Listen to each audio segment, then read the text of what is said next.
Good evening. My name is Calliope, and tonight I thought I would let you in on a few of my more favorite topics. So I thought I would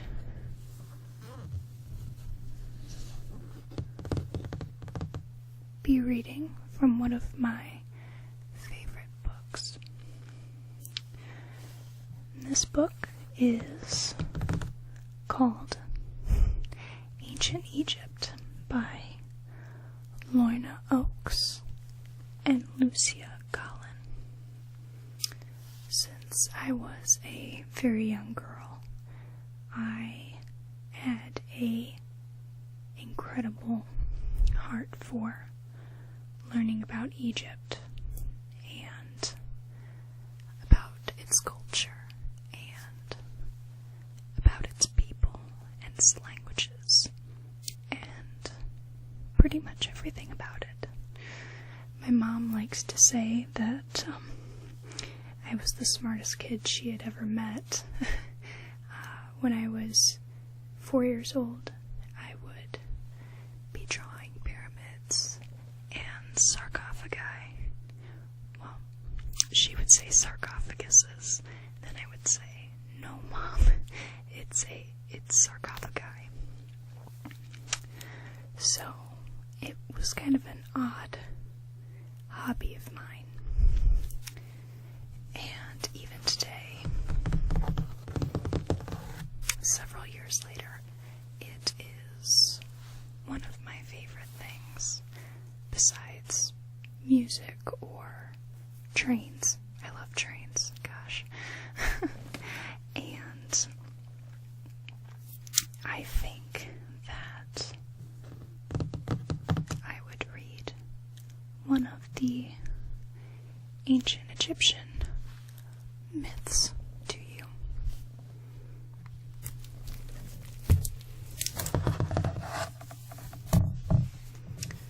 So, this book is very old,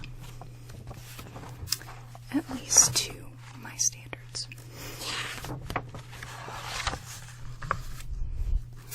Oh, I suppose not so much. It was published in 2002. So, 15 years ago, I would have been 4 at the time. And there are 2 parts to this book.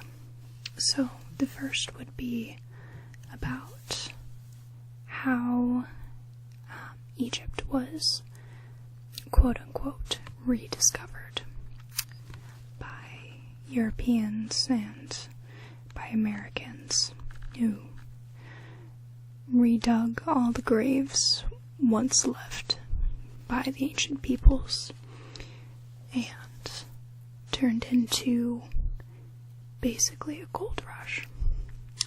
And the second part is more about their culture and the gods and goddesses, as well as the pharaohs and noblemen themselves and their monuments. So, myths and their settings, 298.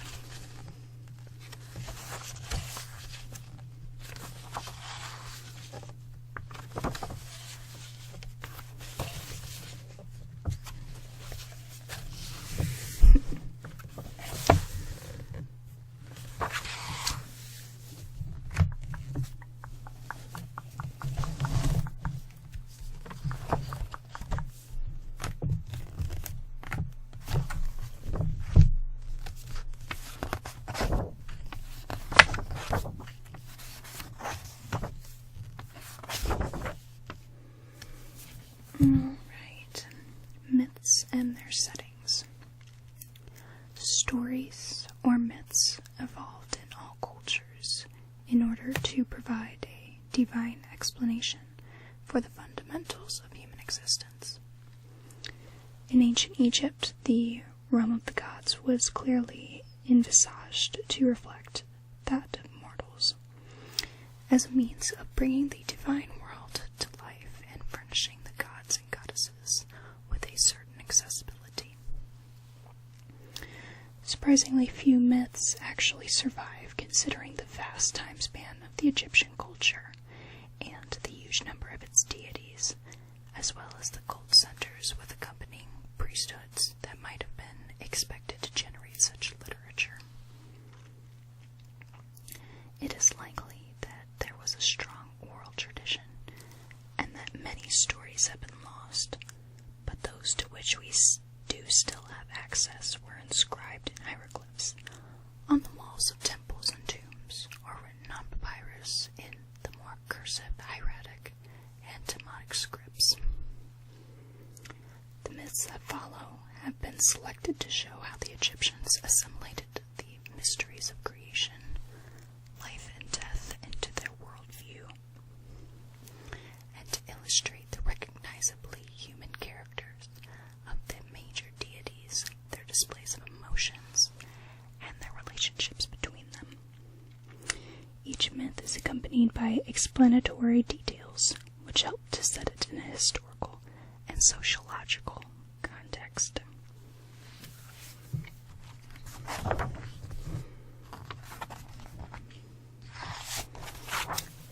Now, there are several myths in this book, including creation myths from Memphis, Elephantine, Hermopolis Magna, Heliopolis, and their contexts.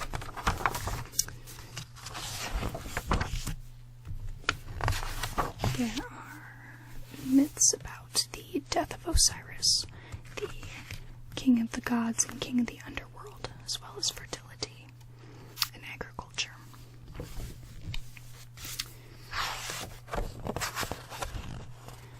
There's also a story about Isis and the 7 scorpions. It has to do with her son, Horus. The contendings of Horus and Seth.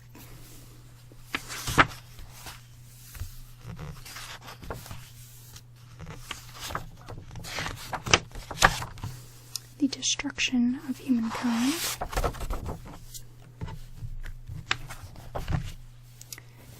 But the one I would like to read to you today is called The Journey of the Sun Through the Netherworld. Now, if you don't have this book, which I imagine most of you don't, if you happen to be into ancient Egypt, even the slightest, I believe these books are about $8 if you have a more of a used bookstore. Up here we call it half-price books. I'm not exactly sure if that's a chain, but I've seen it for about $8 or $9, and it's a very big book. It has anything from the lineage of the pharaohs to an extensive list of gods and goddesses, and bits about monuments and myths and hieroglyphs, and even the rediscovery of Egypt and the translating of the Rosetta Stone from Champollion. So I'm looking at a picture of a boat with the sun god Re, or I would more like to call him Ra, and he is guided by groups of people and by the goddess Hathor. And on the picture it says, the tomb of Tutmosis III is painted with scenes from the Amduat, the book of that which is in the Netherworld, found in the Valley of the Kings. And on the opposite page, there is a picture of, it looks like a building with several stories. stories as in levels. And it is captioned the 4th and 5th hours of night. The realm of Sokar are shown on the sarcophagus. 30th dynasty. And so, the story begins. The sun god Ra arose each day and, having bathed and fed, began his journey across the sky in his solar day boat. On the way, he spent one of the 12 hours of the day inspecting each of his 12 provinces, as he made a serene progression from east to west. During the night, however, he had to make a perilous voyage through the Netherworld, while the land was left in darkness awaiting his return the following morning. The myth that describes his ordeal begins just as night falls. Excuse me for just a second, I need to grab a drink.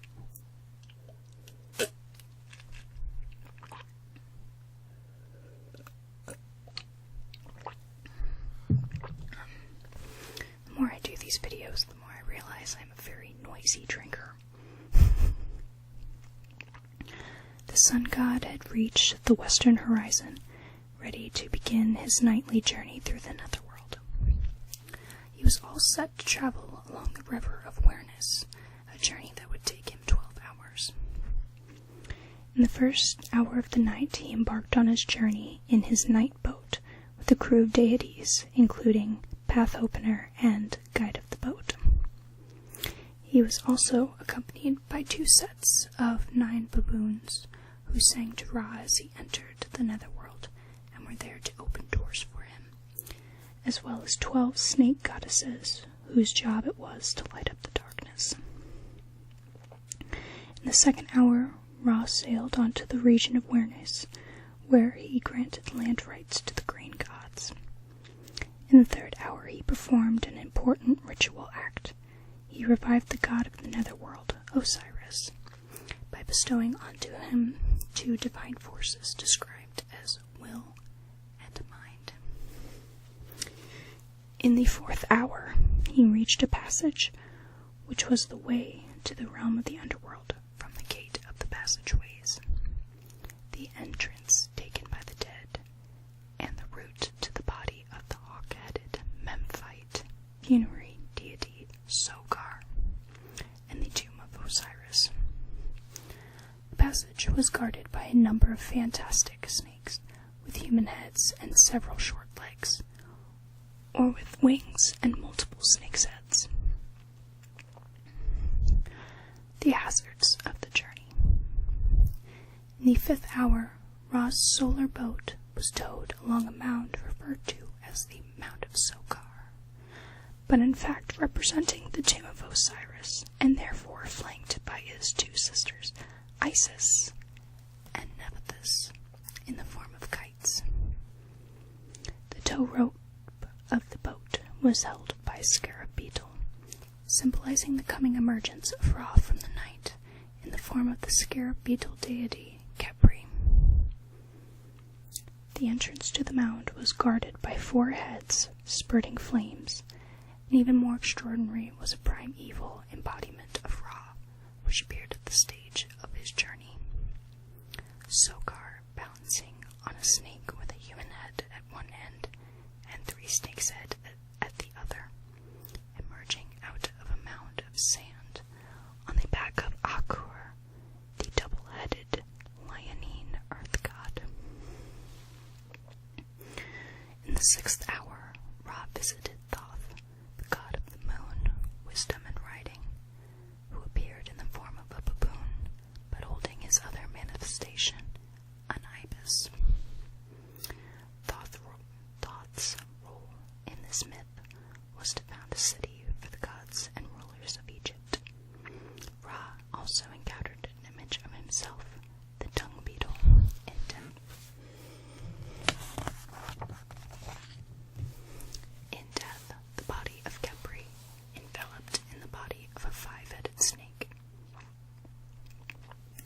In the 7th hour, Ra sailed past the enemies of Osiris, who his protectors were busily decapitating. decapitating and lassoing with a rope, before coming face to face with his most terrible of enemies, the serpent demon Apophis, whose main aim was to swallow the sun. Ra's magical protection allowed him to come into close contact with Apophis only if the demon was disabled in some way.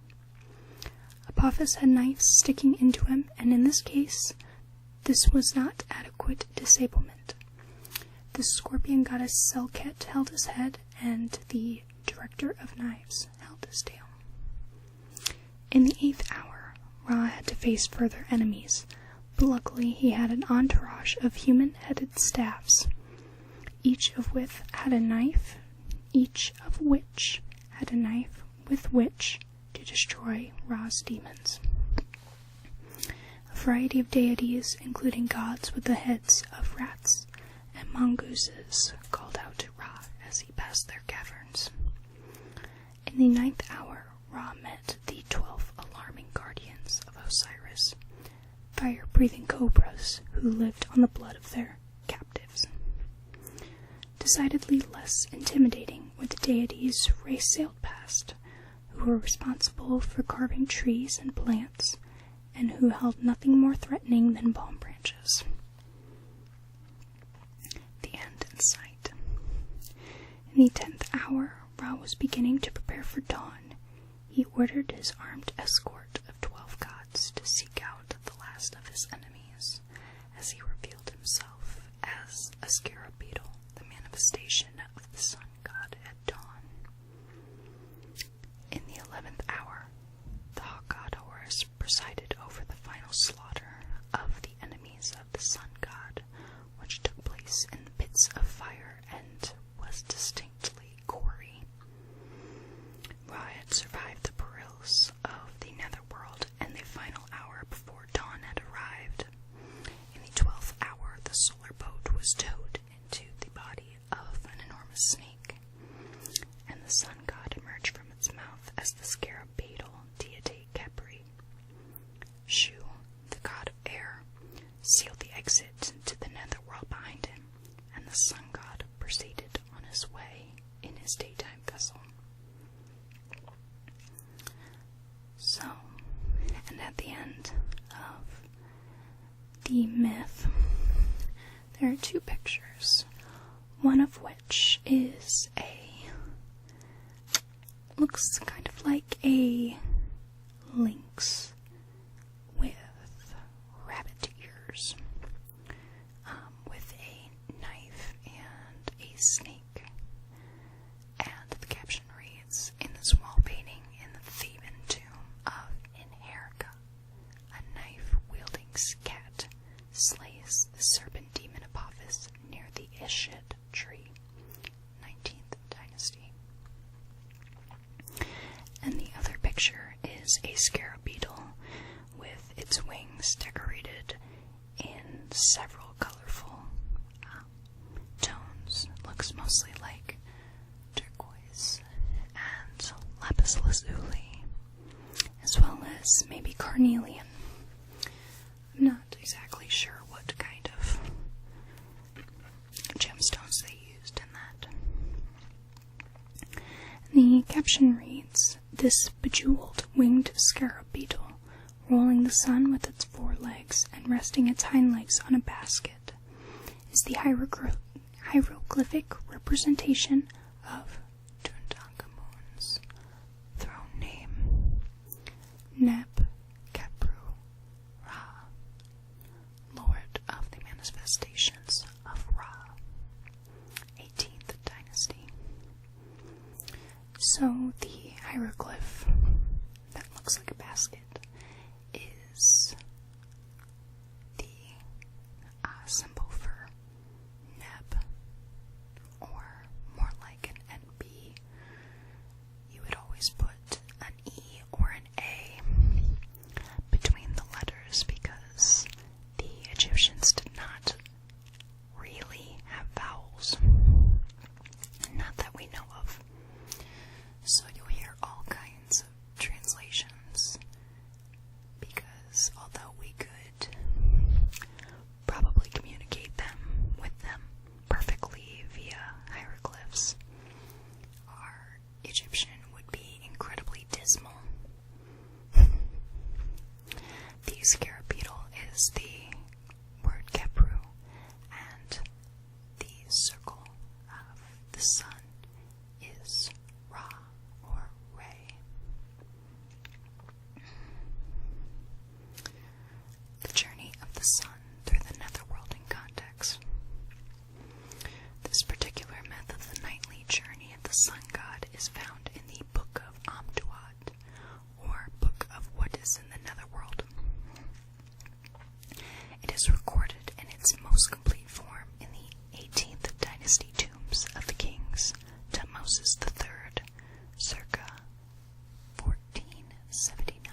west bank of the Nile at Thebes.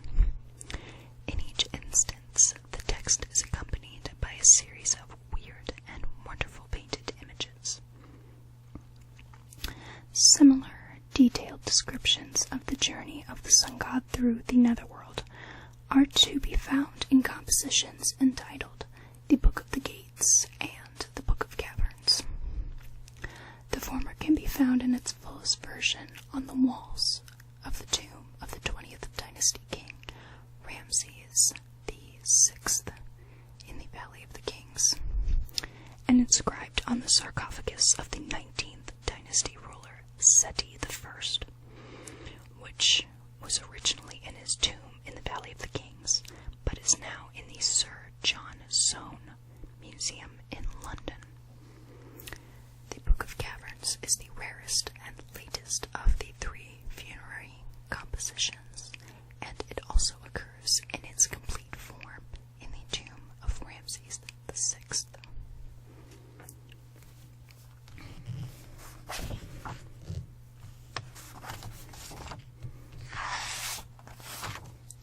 Other myths include the days upon the year, which is kind of supposed to give explanation to why the days are why they are. There's also different myths about trees and plants and flowers, as well as the concept of duality.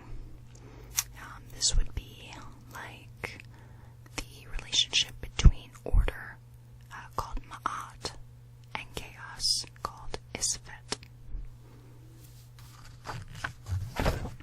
So this would also be like the two crowns of the land, which would be of Upper and Lower Egypt.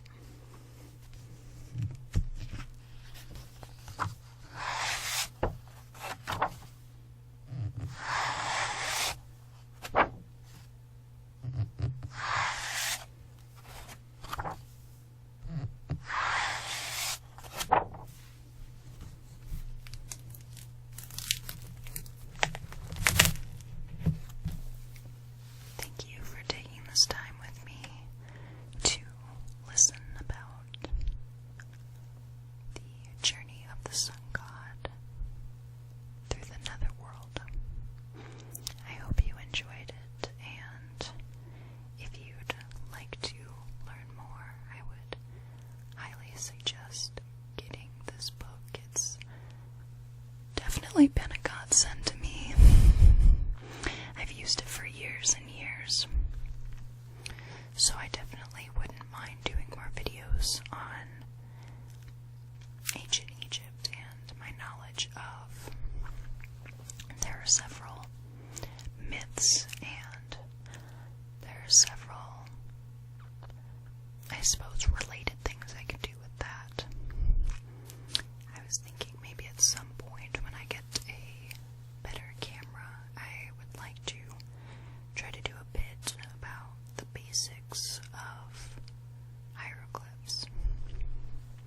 So I've kind of been teaching myself them for about 5 years now. So I'm not exactly fluent. However, I could read you a couple sample passages on walls and on papyri and the like. I'm definitely not perfect, and I'm definitely not bragging. It's a really incredibly hard language to learn, especially because there are so many hieroglyphs we do not know the meaning of, and we have no way of finding out how they sound or what they mean. So it's sort of a useless hobby, I suppose. But maybe someday it'll be useful. Maybe if we can dig up more tombs there. There's only so many, but you never know. But I guess if they need another translator, I'd be here person